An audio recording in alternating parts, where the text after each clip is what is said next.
Hey, hey, hey. Hey, hey, hey.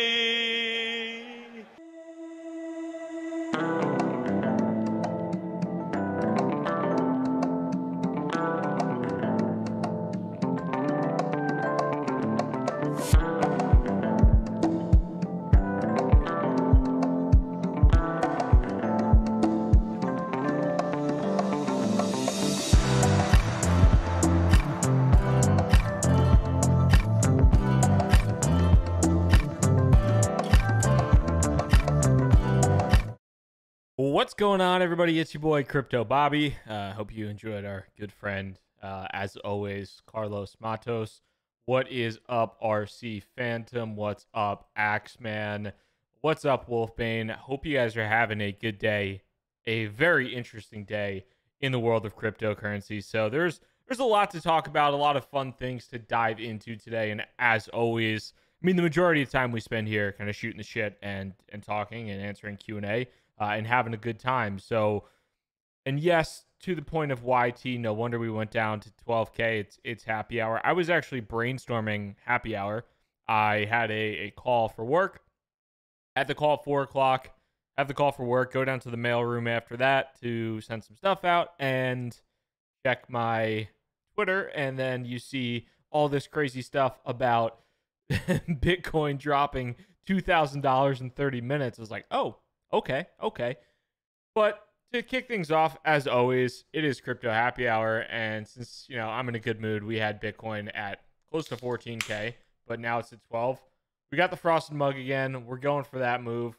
Got my Montauk because it's the last one out of the 6-pack that I have, or it was the 12-pack. I don't remember. But we got that and can't complain about anything. If you guys are drinking anything good, definitely let me know. And as I pour this, we'll make sure to start taking a look at some of these questions as well.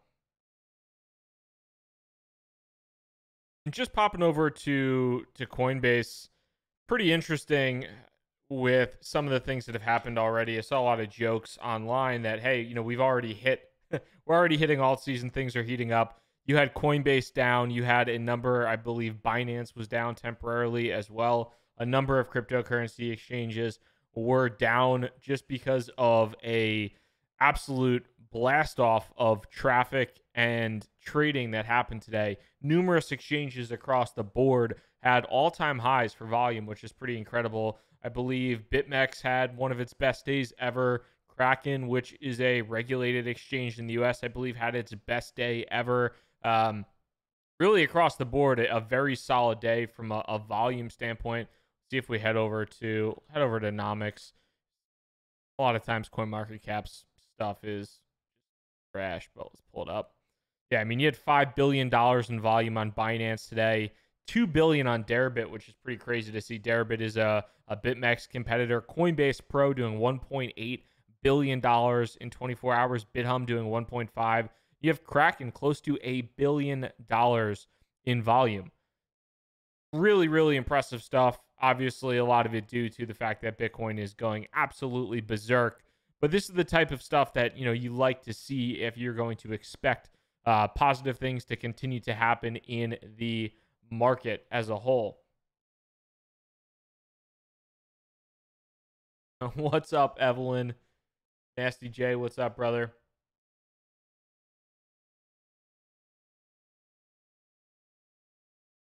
So, Nasty J mentions an interesting question. Have you seen that Ledger X was approved for Bitcoin settled futures in the US? Retail and institution, but looks like minimum 10K to trade. I've heard mostly positive reaction to the fact that Ledger X was approved for these Bitcoin settled futures.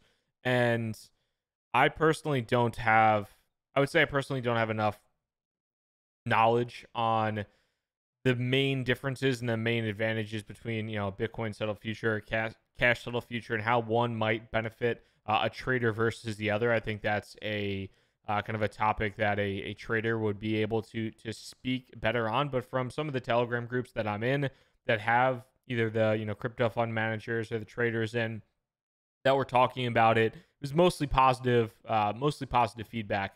Seeing that a lot of people had thought it would be a just overall a good event for the market, and also maybe clear the way for other organizations as well. Even if LedgerX doesn't end up being the main kind of company that's utilized for this, that it still opens up the door in a positive direction.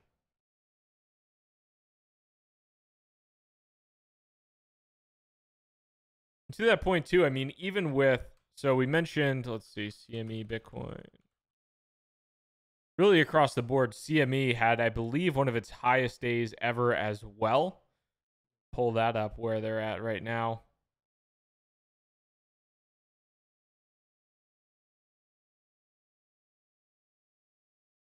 And even, it's pretty funny too. Of course, I don't have a Wall Street Journal subscription, at least on Brave.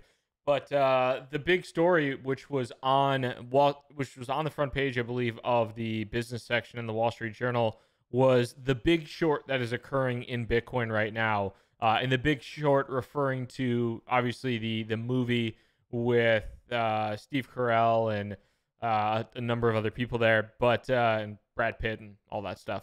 But basically, you have a number of firms that are apparently institutional players that have started to bet on the fall of Bitcoin and bet in a very significant direction after you've seen Bitcoin rise above $10,000-$11,000. Firms have started to take out some pretty serious bets. Would be curious to see how that's panned out for a lot of them so far. Obviously, not too great, but it's interesting to see you're starting to see the futures market really pick up on CME, which I think also lends additional legitimacy to the cryptocurrency markets for sure.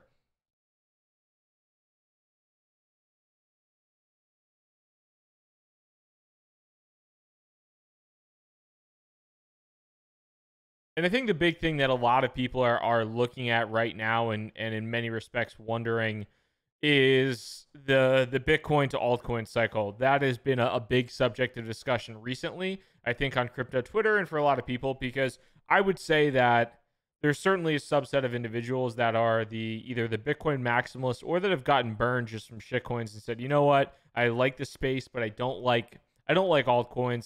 They don't have a big use case. I'm going to ditch it. I'm going to throw my money in Bitcoin. And if you've done that, you've done very, very well for the most part, especially in the past few weeks, past few months.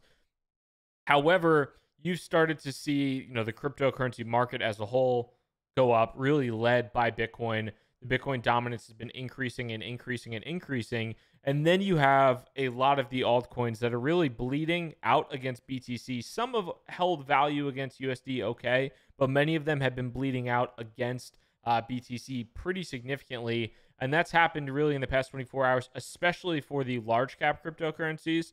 Ethereum has held okay, but you have Ethereum down 2.5% in the past 24 hours against Bitcoin. Ripple's gotten smoked, down 7%. Bitcoin Cash down 6%. Litecoin down 10%. This is against Bitcoin, which is up 7%. EOS down 13%. BSV down 10%. Binance Coin down close to 9%. Basically, everything in the top, let's say 30, is down against Bitcoin. Bitcoin is really sucking the volume and the money out of these altcoins. And the question becomes, and I think a lot of people are looking at now, is the risk reward for some of these altcoins might not be the worst thing in the world and might not be so bad. So it's something that I think is pretty interesting. Would love to hear your thoughts on in the comments as well. So are you looking at the market right now? Do you think Bitcoin is going to continue to run, continue to crush the altcoins? Or do you think on the other end of the spectrum, do you think that, we're going to see some maybe chill out with Bitcoin where it maybe stays steady, maybe pulls back a little bit, but some of that money might flow into altcoins? Would love to hear your thoughts on that. As I see that, Reynaldo, what's going on, brother? Thank you very much for that super chat. And again, as always, guys, if you need a question answered, throw it in the super chat, and I absolutely will get to it. But otherwise, we'll try to get to as many as possible. Reynaldo says, what's up? Happy Bitcoin pump. Yes, absolutely. What if this is the run from 2013 to 2014? Would be nice. It's interesting because I do think in the past the market has been extremely cyclical, regardless of the ways you've looked at it. And I'm betting for history to repeat itself. I think that is the most likely scenario, and I don't see anything that's necessarily changed.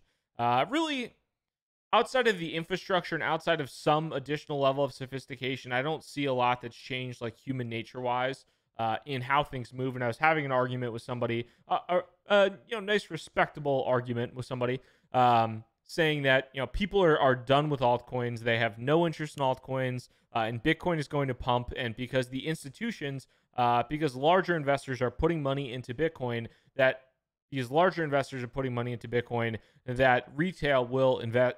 Retail will as well. Retail investors will as well. I disagreed with that. I think that even if you have these large institutional players, larger investors putting money into Bitcoin because they believe in the thesis behind it, or they just believe it's going to pump, whatever it might be, I think that by the time the vast majority of retail gets in, and for the people that are listening on this right now, there's 265 watching right now. I don't think that the majority of retail, I don't think that the mass retail mania has started again at all yet. It just does not feel like that. I mean, there was a time, we have 265 people on right now. There's a time, I think it was December, January of 2018, where there were 4,000 people on one of these crypto happy hours live, and I was probably not sober. But that's 4,000 people. I couldn't.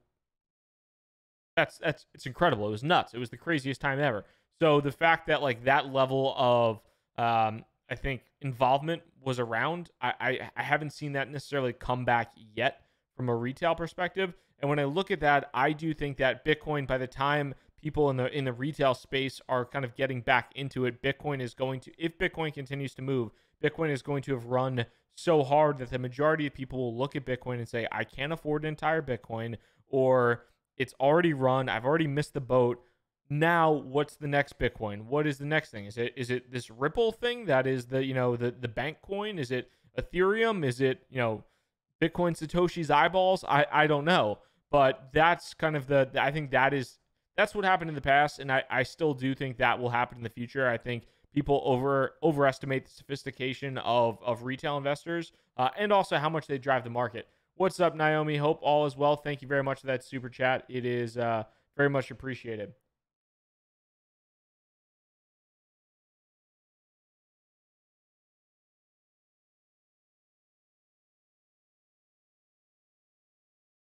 And so Morel says, I agree that the maximalist notion of dissolving alts is wishful thinking. It's the way we maximize BTC gains. Why would we change that? I want more BTC. UHTC, more BTC. That's the way it works. Yeah, I mean, I think part of it, and I have nothing against Bitcoin maximalism. Nothing. I have absolutely nothing against Bitcoin maximalism. But I do think, that's saying an altcoin season or an alt season is never ever going to happen is somewhat confirmation bias as a Bitcoin maximalist. Although at the same point in time, I have shitcoins, so me thinking that shitcoins will move in a positive direction is also confirmation bias on my end a bit, and something worth thinking about too. iSpock Lex, what's up, dude? Thank you for that super chat. If you have a question, man, let me know and I will happily answer that. But that's a very generous tip, brother, and you can buy me another 12-pack of these bad boys.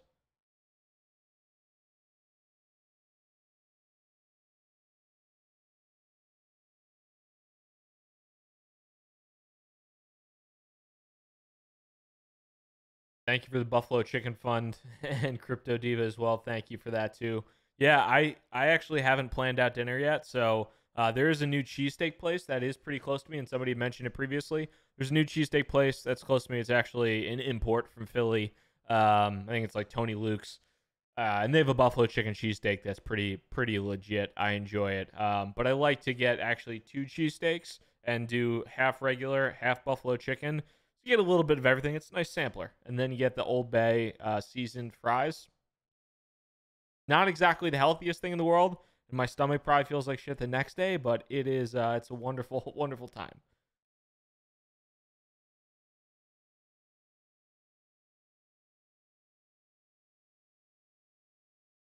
And I'll pull this up too, so I haven't talked about this too much before, so we can, let's see. So some of you guys noticed I put it out on YouTube previously, but I updated my portfolio on the website. A lot of people were, looks like that's broken. Okay. I guess the page is somewhat broken, but the actual picture itself is correct. Um, so I updated the portfolio. Right now, for me, about 40, close to 40% of my money is in Bitcoin. Around 30% is in ETH. And, I got my money where my mouth is with Leo. And I have about 25% of my portfolio in Leo right now. And then a little bit less than 10 in Tezos and, hanging on to my AST. So, yeah, right now for me personally, I am still majority in Bitcoin and ETH. And then my big like moonshot bet outside of BTC and ETH, because I think those are kind of the core two. Outside of that is Leo. And that's something that I'm still pretty positive on, still pretty excited about. I think it hasn't done incredibly well as Bitcoin's run, but it also hasn't really lost USD value, which has been good to see. And I think if and when Bitcoin ever chills and slows the hell down, we'll see a nice little baby Leo pump. So I'm sure. Let's see, what do we got here? Why no ADA in your portfolio? I thought you loved it. I mean, so for me personally, I just had to consolidate things. I had maybe 10 different positions. I wasn't super confident in all of them, and I wanted to stick to what I know and what I had, some level of a thesis about. And I think Bitcoin is here to stay. Personally, I think Ethereum is also here to stay. I know, there's definitely some contention and some kind of rivalry between Bitcoin and Ethereum, but honestly, I really like them both. I think they serve very different use cases, and I like having my money in both Bitcoin and ETH. And then Leo is, the other one that is kind of like the third largest bet for me. And I've talked about that before. It's the exchange token for Bitfinex. A lot of people hate it. A lot of people love it. But the token economics around it are actually some of the more, I would say, impressive pumponomics of any token out there. So that's at a very high level, kind of my investment thesis with that. And then Tezos, I've been baking Tezos for a long time. We'll continue to bake it. Tezos has gotten absolutely worked against Bitcoin, though. So speaking of tokens that have not done well against Bitcoin, Tezos did pretty well about 2 months ago and has since literally walked to the edge of the earth and then hopped off and not come back. And Ross, what's up, brother? Thank you so much for that super chat. Very kind of you. Do you think 20K Bitcoin will start the next real bull run? It's possible. I do think that they're, right now it's funny because like the $10,000 mark, I think, was previously psychological resistance, and we absolutely smoked that. But when Bitcoin hits $20,000, that's kind of like the perceived all-time high of Bitcoin. It hit $20,000 for like half a second. But I do think that if you see Bitcoin blast, like if Bitcoin goes through $20,000, it's probably going to blast through 20K because that'll be psychological resistance. Granted, we have to get through 14, 15, 16, 17, 18, and 19 first before we worry about 20. But that is when you're going to start seeing that's the narrative, and that's the media that kind of gets around things. Is you have that subject of discussion around Bitcoin. If now Bitcoin is at an all-time high, it's the subject now is not Bitcoin is at an all-time high. It's, Bitcoin is up 10%.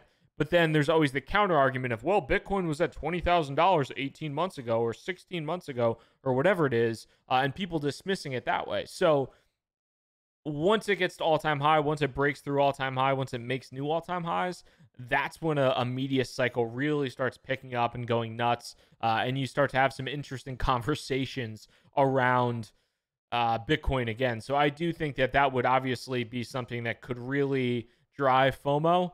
And as much or as little as people want to, agree with it, FOMO is really a big, component of these markets as a whole. Anthony Saras, do I still dollar cost average into Bitcoin? Yes, I do. I dollar cost average 2-for-1 Bitcoin and ETH. So let's just say every week I'll put, just for example, every week I'll put $100 into Bitcoin and $50 into ETH.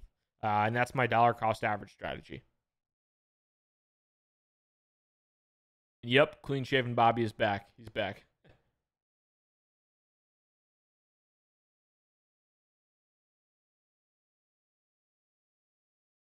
Dale Thomas says no maker. I'm actually pretty bullish on the MKR token, but I only have so much money to go around.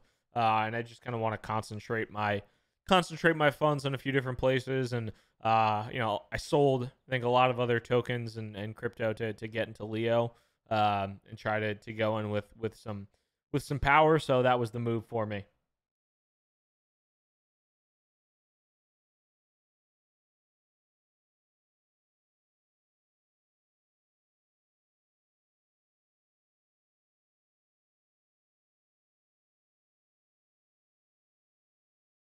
We can pull up some stuff here as well.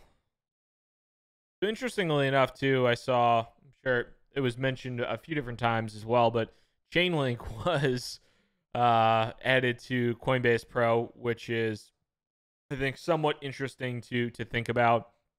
Chainlink has the strongest 4chan army on the planet, and it's funny because like it is now known in many respects for the army of people that are, for one reason or another, extremely passionate about decentralized oracles. So, and the token itself has done incredibly well.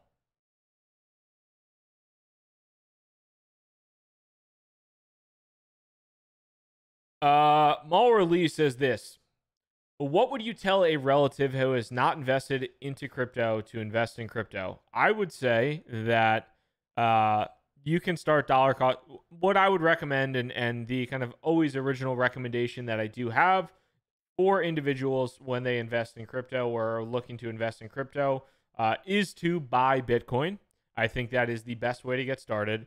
Whether it's with Coinbase, whether it's with Square, whether it is with Robinhood, whatever it might be, I would recommend to buy Coinbase, or to buy Coinbase. That might be a few $1 billion.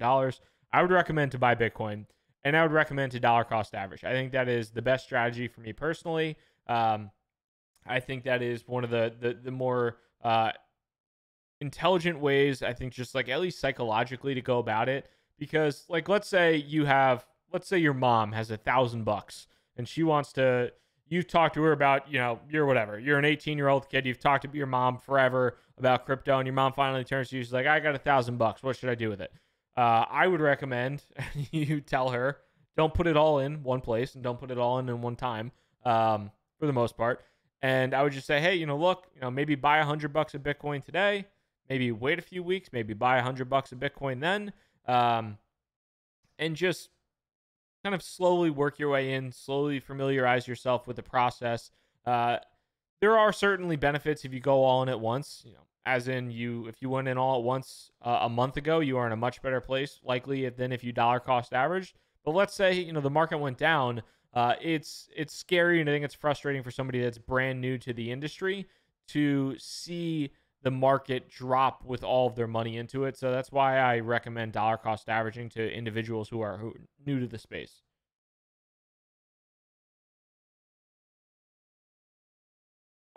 Paint that shirt team. You don't think XRP is going to make it in the future, in all caps? I'm not a massive XRP fan. A lot of you guys know that about me. For those of you that don't, I'm not a big XRP guy. It's just not my cup of tea. I don't see a ton of use case with it. I think it's also in a very competitive field, and just like the valuation of it. I'm not a big XRP guy. However, if we do get a bull market back, if we do get kind of a lot of retail investors back in it, I think admittedly Ripple is one of the most like pumpable cryptocurrencies out there, because I think it's a very easy sell for people. And that's what a lot of this breaks down to, is like, what is easy to understand for the average individual? What's the easiest thing to understand? For Bitcoin, you could say digital gold. For Ethereum, it's kind of tough actually sometimes, but you might say a decentralized computer, you might say decentralized finance, whatever it might be. For Ripple, you're like, it's the banker's version of Bitcoin. It's banking Bitcoin. It's fast. And that resonates with people, and that's easy. And that's a lot of, I think, this industry is kind of creating like memeable strategies and narratives, and that works. XRP is going to top ETH in 2023. Well, yeah, 4 years ago. I don't know what I'm eating for breakfast tomorrow, let alone 4 years from now.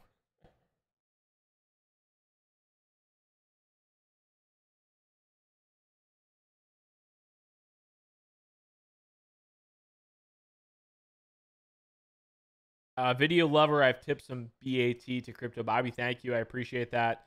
Um, yeah, I'm a verified publisher, I think, on Brave with the website and Twitch and YouTube as well. So if you guys ever want to toss me a bat, go for it. I'm all ears.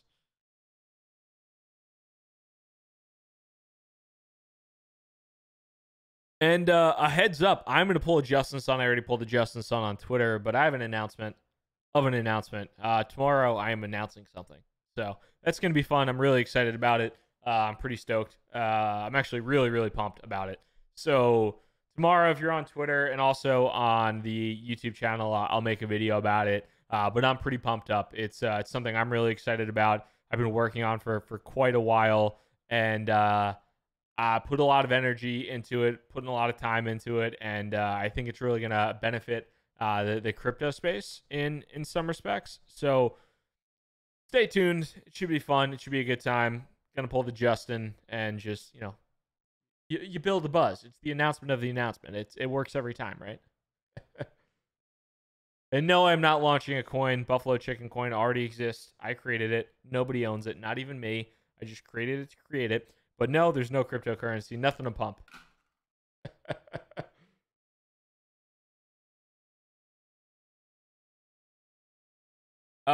Yeah, lunch with Elon and Warren Buffett actually at the same time as the announcement. It's big stuff. I paid 4.7 million dollars for that.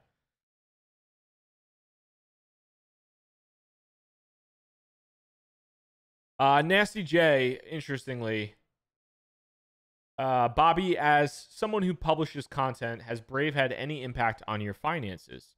Good question. I would say not a ton yet. It's YouTube is still the big like daddy in terms of if you're a YouTuber, Google AdSense is still actually pretty profitable and it's still helpful. Like if you put out a lot of content and you get a decent amount of views, like you're making some good money as a YouTuber for sure. And it is, admittedly, I haven't been doing the daily videos like a lot of people have. I just have been, like I said, I have the thing that I'm announcing tomorrow. I've been working on a lot for the past 2 months. And it takes up, unfortunately, a lot of my time. So I've been trying to work on that as much as possible, and obviously some other things too. So with with Brave as a whole, though, it is definitely not anywhere near as like you might, let's say you earn $100 with YouTube, maybe you earn 4 with Brave. I would bet 5 with Brave for every $100 you would earn with YouTube ads.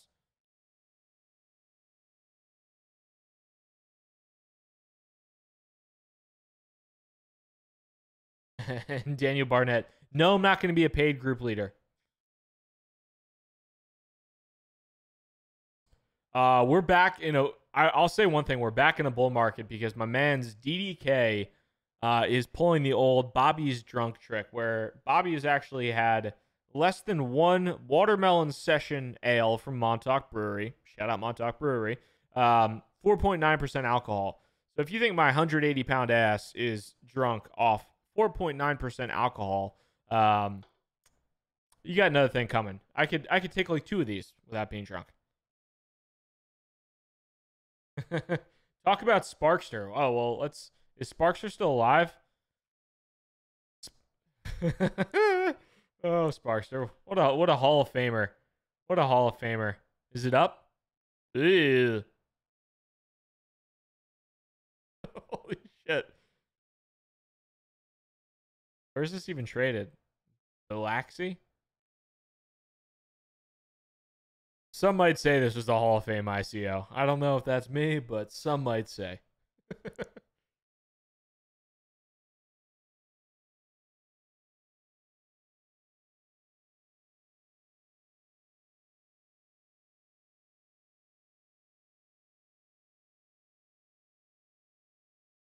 Mark Croft, how bad is credits? I am not a fan of credits. I'll pull it up.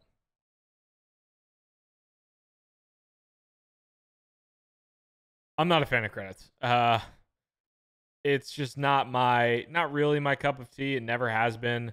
I thought it was like weirdly shill during the ICO. Just a lot of different things that like seem fishy to me about it. And in addition to that, the big thing about the fast, so there's the problem with credits and the problem with a lot of these other things is that when I'm looking at it, it's the fastest and most scalable. Number one, prove it to me. It's pretty easy to make a quote unquote fast blockchain. How secure is it? Especially if you have any level of value ingrained into those smart contracts. So it's I'm not going to get too much into it. They hit me up a lot and I don't respond. Just not my cup of tea.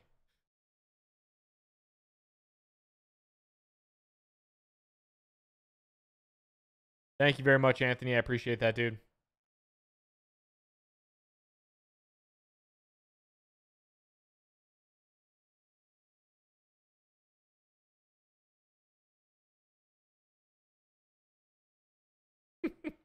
Bob Lazar. Bitcoin was created by the Advanced Naval Research Lab in a top secret site called S4, where I worked in 1989. Hey, Alex Jones.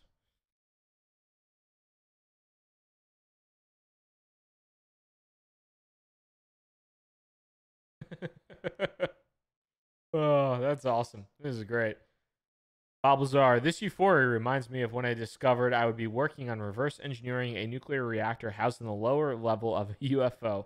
Well, it's more of an ominous feeling. That's grade A stuff. That's really good stuff.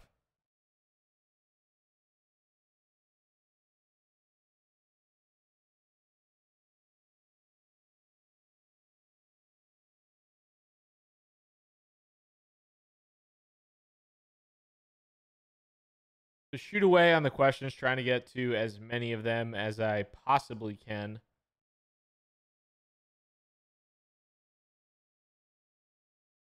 A couple different people asking about Litecoin. I don't own Litecoin. I think that I've said this before and I'll say it again.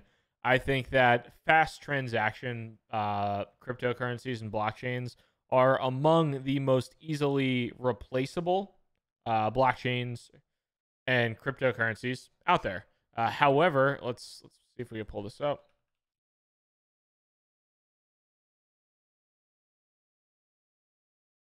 So let's look at charts. Pull up year to date. So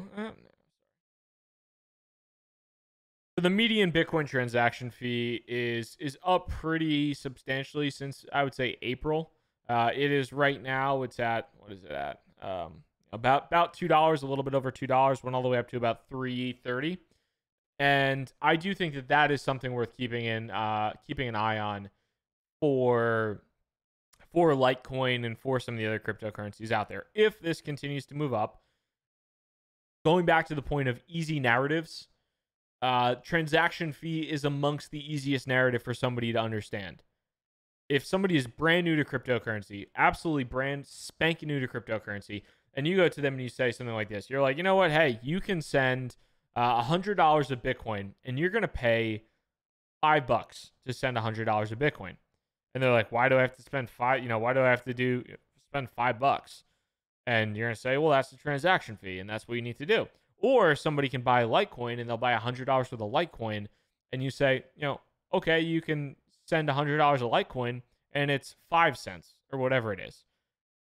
And I do think that resonates with people, and they're like, wow, Litecoin, I have $100, I can send it, and it's 5 cents. This is better. There's obviously trade-offs. There are security trade-offs. There are issues. There are reasons that it is cheaper to send that cryptocurrency, buy Litecoin, than it might be, something with Bitcoin. There are security issues there, things like that, or at least not issues, but considerations. Same thing with Bitcoin Cash, maybe with Bitcoin SV, whatever it might be. Ripple as well. Other cryptocurrencies that have the kind of advertisement of we send your money really fast. Usually there's always a trade-off there.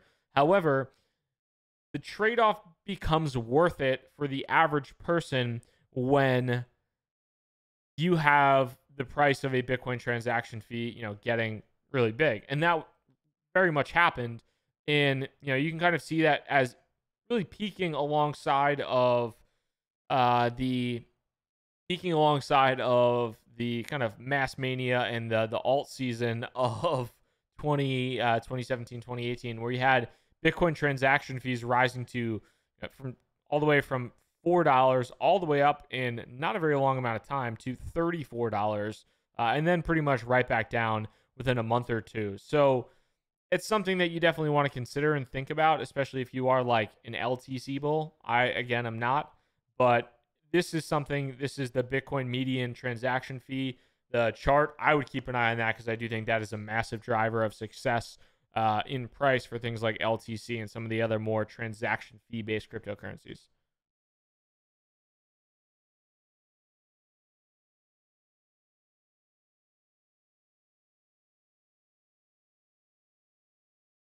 And word on the street is Bitcoin is ooh.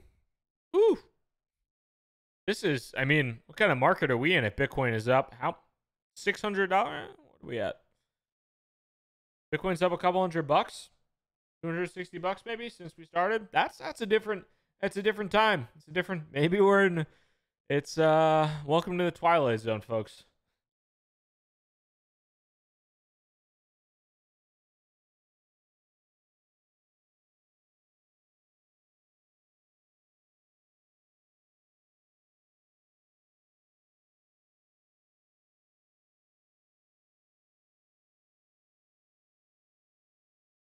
And then Morel says same point goes to Nano for alt season is what you're saying. Yeah, I would say Nano would be in the mix with the Litecoins and the Bitcoin Cashes, and there are certain cryptocurrencies that are just associated. You're making burp.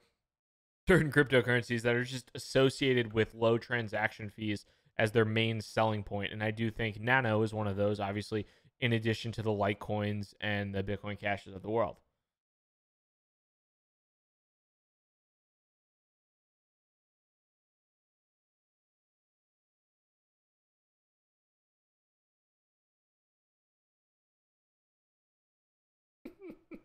What do we got here? So this is a fantastic question from our man, the Mad Cow. In all caps, when the fuck are alts going to pick up? Or should I do the when the are alts going to pick up? So alts are going to pick up in my humble guesstimation. I have no idea. Alts might run if Bitcoin ever chills out. Bitcoin continues to move. The amount of money it takes Bitcoin to have a pump, and basically there's a flow, and the flow of money is right now out of altcoins into Bitcoin. And I do think it's interesting, and I think it's kind of funny too, seeing the individuals chasing.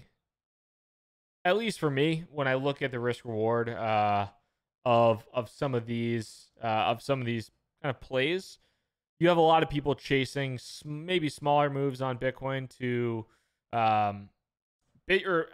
exiting altcoins that have a yes, they have an inherent risk to them because they're basically shitcoins. They're chasing the move on Bitcoin, exiting out of their altcoins at a significant loss and chasing that run, and then kind of throwing that away. But I do think that there is going to be a point where you'll see alts move in a positive direction. And Christopher Abbott says, made BTC my primary holding a couple months ago. Smart move, brother. Smart move. You played it well, and I'm sure you're sitting well in addition to that.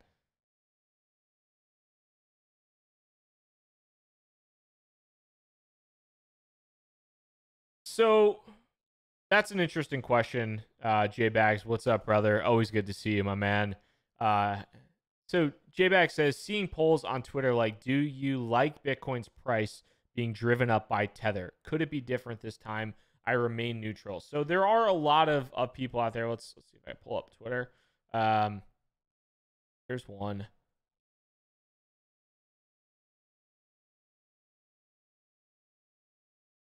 Weaver, is it Nick Weaver?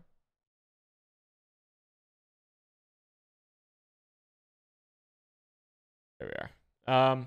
So I think there are a lot of people that look at Bitcoin and look at the inflows of Tether. See if I pull it up, I think this guy tweeted something about it, and it, there's kind of a. Let's see if we got it. So here you got. This is from yesterday and today during the last bull run. This is from Nicholas Weaver, somebody who not a fan of Bitfinex, not a fan of Tether. It doesn't have that many likes, so take it for what it is. But this is the type of thing that's starting to circulate a little bit more, and you should at least know both sides. But so he says, during the last bull run, Tether was about 1/3 of the new money needed to support the price. A lot of the rest was miners holding instead of selling because they were making profits on paper, but you had actual dollars coming in. This bull run is all Tether. You need 500 million a month of new money flowing in to support the 10K price. That is to absorb the newly mined coins, since unlike a stock bubble, there is new supply, and there is more than that in new Tether a month right now, which basically says he means the system is actually hemorrhaging a huge amount of cash to pay for mining costs, and really attributing the run to Tether. And I think that personally, and from I've started to speak to a few different individuals that are maybe more in tune with the crypto space in Asia, and this has also been published recently by places like The Block as well. But what the U.S. and I would say, I guess, like the Western world has a hatred maybe in some respects for Tether, and really does not like Bitfinex. However, Asian traders and folks in Asia very much are happy to trade with Tether, and it is the stable coin of choice out there. And I think that there is kind of it's a little bit of a, I don't want to say a misconception, but I do think that there's kind of like there's a dichotomy between what the Western world how the Western world looks at Tether and how the Eastern world looks at Tether, and the truth is probably somewhere in the middle.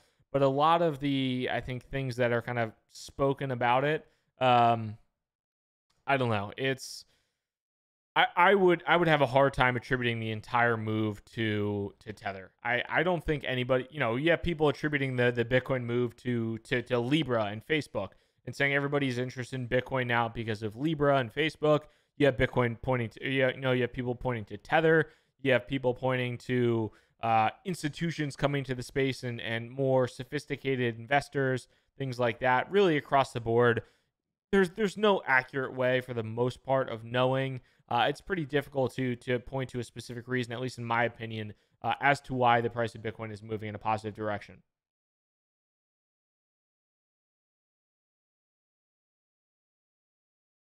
Box mining. So Zoran says box mining talks about Tether being more of a reflection of Chinese running to Bitcoin. I do think that Tether is also involved a little bit in capital flight out of China as well. But yes, traders in China, traders throughout Asia, I think are pretty positive on the utilization of Tether. And you might not like it in the United States. There might be a number of other alternatives, as we've seen with a massive kind of influx of stable coins in the United States in the past and now globally because of that. But you have the GUSDs, you have the TUSDs, you have the USDCs, you have the Paxos. There's a variety of alternatives now that somebody can utilize as a stablecoin. So.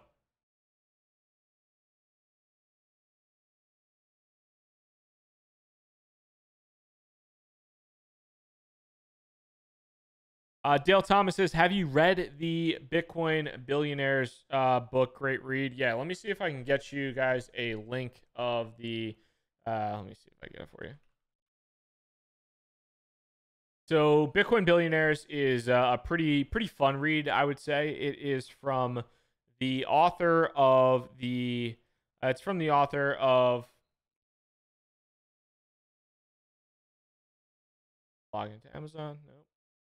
It's from the author behind The Social Network. It's Ben Mezrich. So I think he's a pretty enjoyable author to read. He tells a good story. Whether or not there's any like embellishments in the story or anything like that, it kind of remains to be seen. But I do think that the story Ben Mesrick tells is always a good one. And so Bitcoin Billionaires really hovers around the Winklevoss Bros, which is something that I think a lot of people maybe have some element of misconceptions about. Some of it seemed like a little bit of a up for you guys. Second.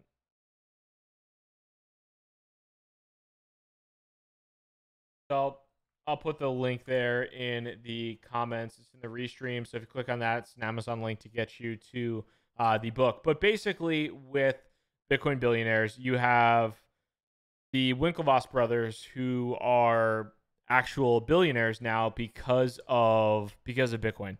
And what they did was they really went freaking all in I think it was about 2012 they bought 1% of the total supply of Bitcoin when Bitcoin was between like around $10 per se. They bought 1% of the entire supply of Bitcoin.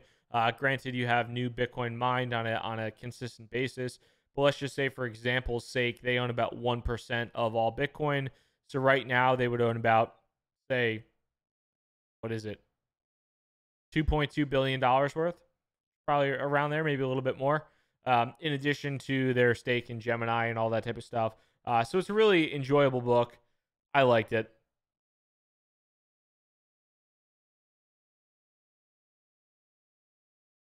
JBX is quite expensive, so I have an Audible subscription, so I actually listen to the book. But it's also kind of cool to hear. So there's a couple different characters within the book that you might be familiar with as well. You guys know Charlie Shrem. Charlie Shrem is a pretty prominent figure in the book. Roger Ver is also pretty prominent. As you might guess, maybe not. The Winklevoss twins and Roger Ver did not get along at all. Kind of funny story. So Charlie Shrem, who was basically like the first Bitcoin guy to go to jail.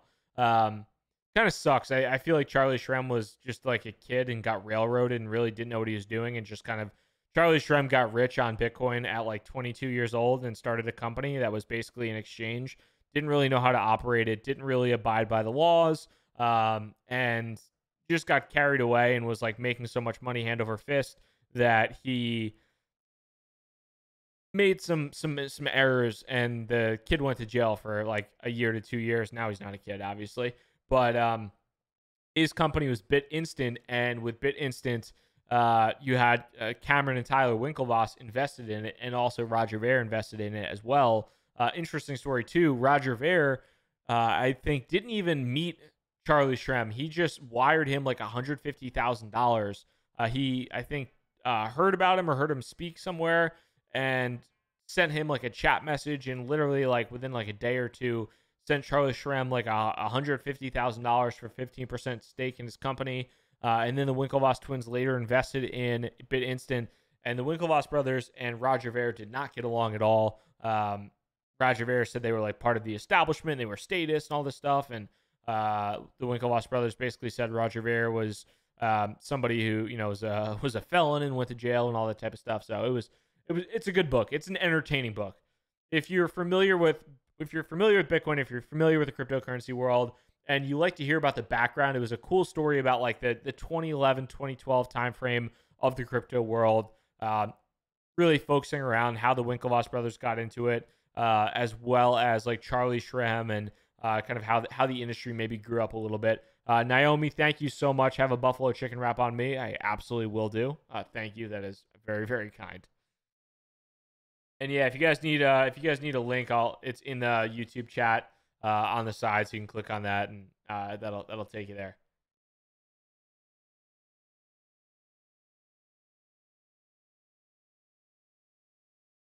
Daddy Tube, I have 0.55 Bitcoin. Will I be wealthy?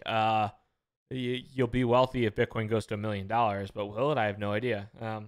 What do you have besides 0.55 BTC?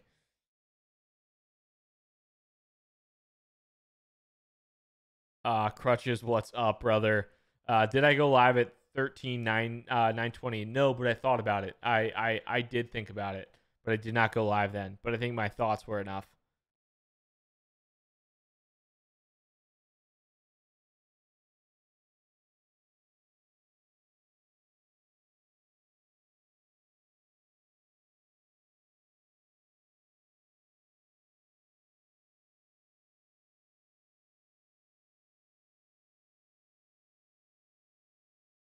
The Sprinkler Ninja says, I gotta say this, guys. Feathercoin, you guys, Feathercoin. What is this, like 2015?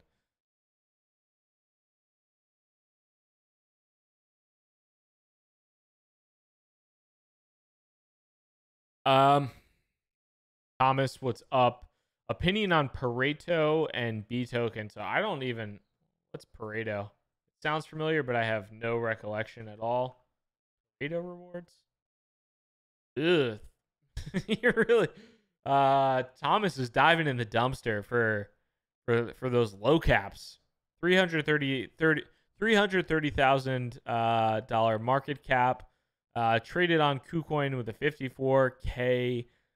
I bet you this is a beautiful example of wash trading. Let's see. Where is it? Pull it up, KuCoin. Give it to me. Yep. Hit me with the volumizer, boys. Hit me with that volumizer. Let's see. On the daily.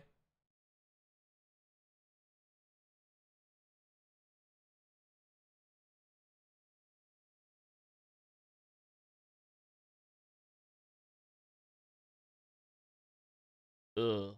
Ugh. That's what happens when you stop paying the market makers.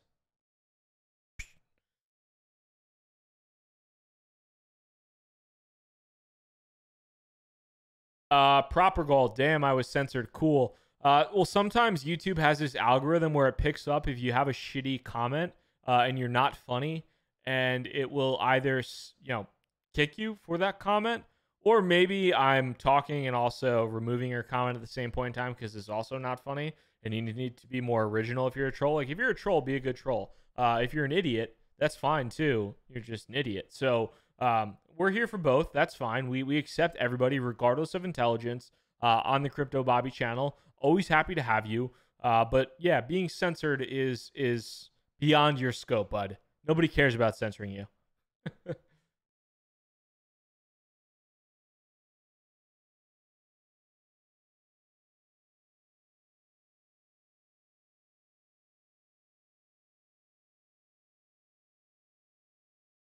Oof. Thomas, I bought the Pareto ICO. Money went down the drain. Ian Bellina suggested it and rated it a top ICO. Sorry, Thomas. The apologies.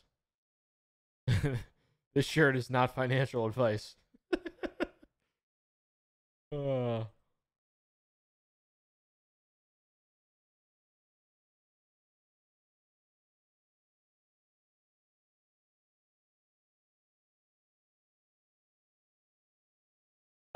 Prince Huda says, would you rather be neighbors with McAfee or Craig Wright's best friend? Well,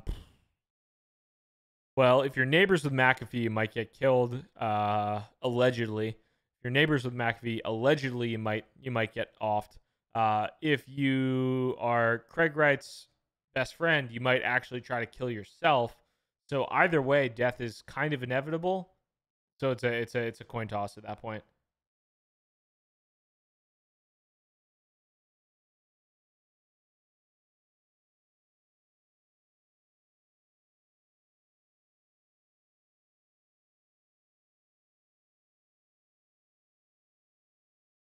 Stefan said even Robinhood had load issues today. Pretty wild. Yeah, I mean, I think there's obviously some people that are getting back into the market. I've had friends that I haven't talked to about cryptocurrency, and they've actually held. Shout out to them, just kind of holding on throughout the entire bear market. That are texting me out of the blue saying, "Yo, what do I do? Do I start taking some profits? What do I do with this stuff?" And that's been happening, on a pretty consistent basis recently. So it's been an interesting thing to it's been an interesting thing to see, and I think retail is definitely starting to slowly get back into the game for sure. Now it'll be different this time, but at the same point, you want to say last time in 2017, you couldn't get KYC'd. You couldn't open up a Binance account or a Bittrex account. People were selling Binance accounts for like a couple $100 on eBay and places like that. And now you have exchanges crashing again, things like that. The one thing I do think is kind of funny is every once in a while on Twitter, somebody's like, BitMEX is down Deribit is down, Coinbase is down, Binance is down, XYZ exchange isn't down. It's like, yeah, because nobody's using that exchange, you idiot. Like, yes, nobody's using whatever shitcoin exchange that you have a referral link to. Nobody's using it, and that is why it's not down. That's the reason. Not because it is superior design or it has better tech or they have genius engineers that have provided incredible infrastructure. It's not down because nobody's using it. So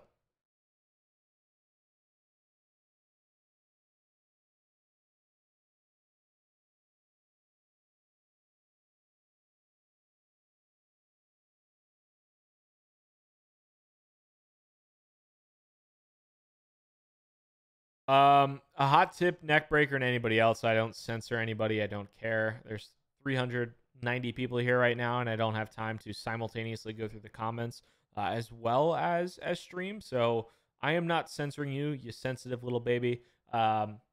Just write better stuff, and maybe YouTube will figure it out. But outside of that,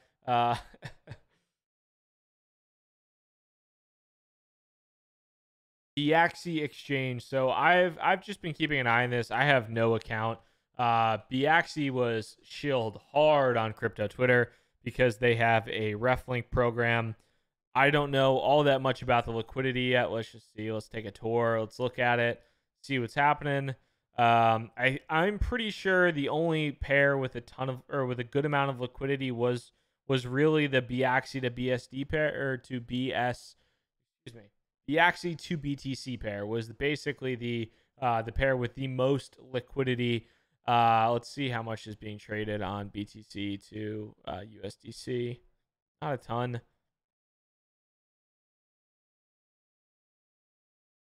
Yeah, there's not a lot of order book depth there at all. And that's the second largest market, ETH BTC as well. Also, not a lot of depth.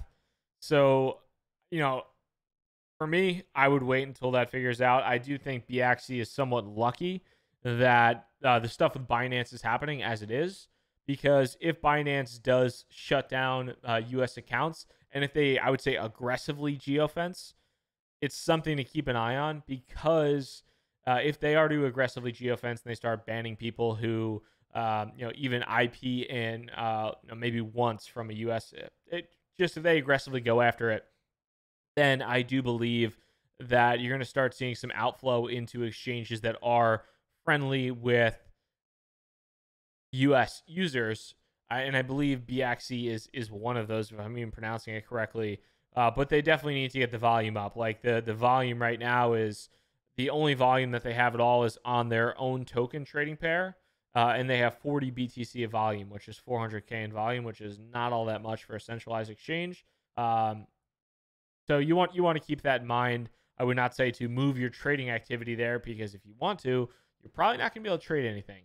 There's not a lot in the order book. Maybe that'll take some time to get populated. Maybe they need to get some makers on board. We'll see what happens.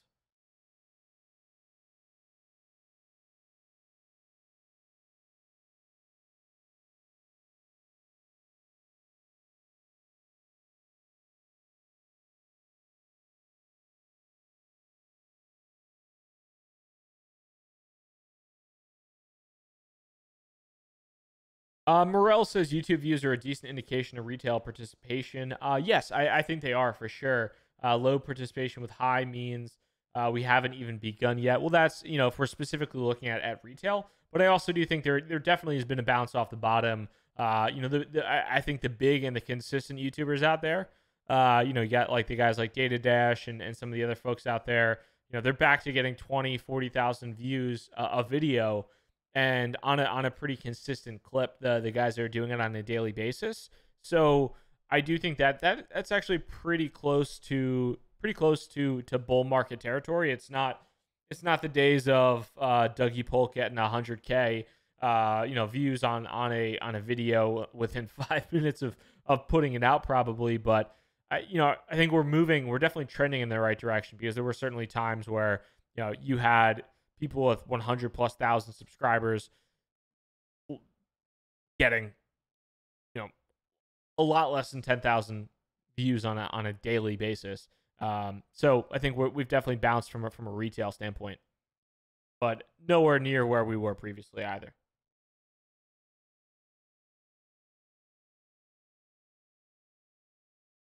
So Freeman Young says any news that might spoil this run. I mean, there's always news that can spoil a crypto run. There absolutely is. What that news is, I don't know. Otherwise, I would be preparing for it. And I mean, outside of taking money out of the market, there's really not a we're going short, which seems like a terrible idea right now. There's not all that much you can do to it, but I as far as near term issues that I think could affect things, I don't have anything off the top of my head.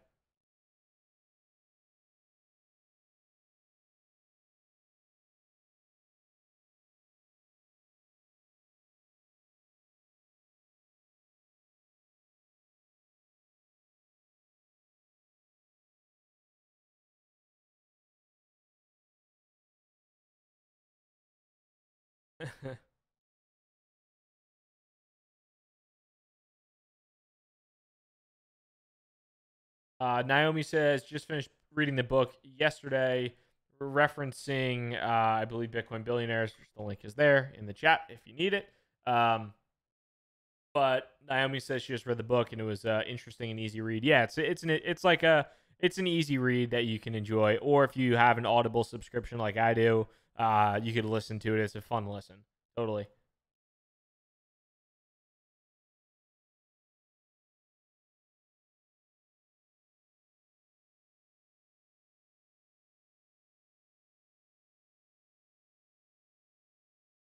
So good question, Dylan. What's the better book, Crypto Assets by Chris Berniski or Bitcoin Billionaires? So I would say Crypto Assets by Berniski is educational, and Bitcoin Billionaires is you're gonna learn a little bit, but it's mostly entertainment. So if you want to be entertained, but you want to read about the Bitcoin topic, but just get a little bit of like a story and entertainment, go with Bitcoin Billionaires. If you're interested in like investing in cryptocurrency and you want to try and learn and like think through the mind of a quote unquote an institutional investor, read Crypto Assets by Chris Berniski. Freeman Young said, should I go all in on Leo? Certified financial advice. Yeah, you boy, go all in, baby.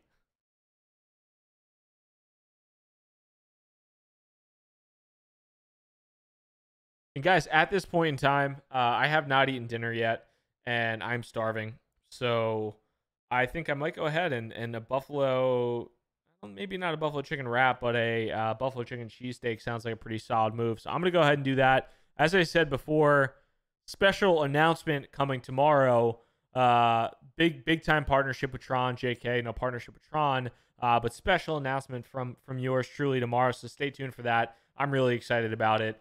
And hope you guys are as well. And hopefully I can help you guys hope I can help some of you guys out with it in the near future as well. But until next time, Crypto Bobby signing out. Hope you guys have a good one. Peace.